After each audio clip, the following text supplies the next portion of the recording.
Das Wort hat jetzt für die fraktionslosen Kolleginnen und Kollegen Frau Sinclaire. Thank you, Mr. President. Kalamela, Mr. Samras. It is poignant that Greece should take over the presidency at this time. Greece is the living embodiment of the failure of the Troika and indeed the Euro project. Mr. Samras, you talk about the mistakes of your country over decades. Surprisingly, you failed to put any blame on where it truly belongs, on the pro-federalising Eurocrats who ignore the convergence criteria of the Maastricht to push on with their project of a federal Euro state. Linking a Greek economy with such a powerhouse as Germany was utter madness, and your people paid the price, not least a suicide rate that increased by 46%. In your speech, your first commitment was to ever closer EU integration.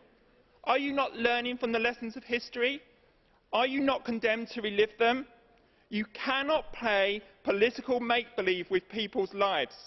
Your people and the people across Europe came out to the streets to show their displeasure at the medication for the Eurocrats' mental illness.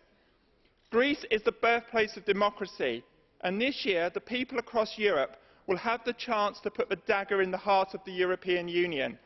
A significant amount of these people have plenty of time to go to the polling station as they are unemployed, a core failure of the EU project. Mr. Samras, you are in make-believe land if you think the EU is the solution. In the UK, we similarly have a leader who lives in make-believe land, who believes that he can renegotiate serious powers from the EU before a referendum. But we have heard this con trick before. The British people have waited far too long to have the choice to leave this corrupt and doomed mess that is the EU. In May's elections, we will let the people decide. We will put the option on the ballot paper in Britain for the people to demand a referendum now. Vielen Dank. Das Wort hat jetzt für die EVP-Fraktion Frau Giannakou. Κύριε Πρόεδρε. Κύριε Πρόεδρε του Συμβουλίου, κύριε Πρόεδρε της Ευρωπαϊκής Επιτροπής, η σημερινή πρώτη παρουσία της ελληνικής Προεδρίας στο Ευρωπαϊκό Κοινοβούλιο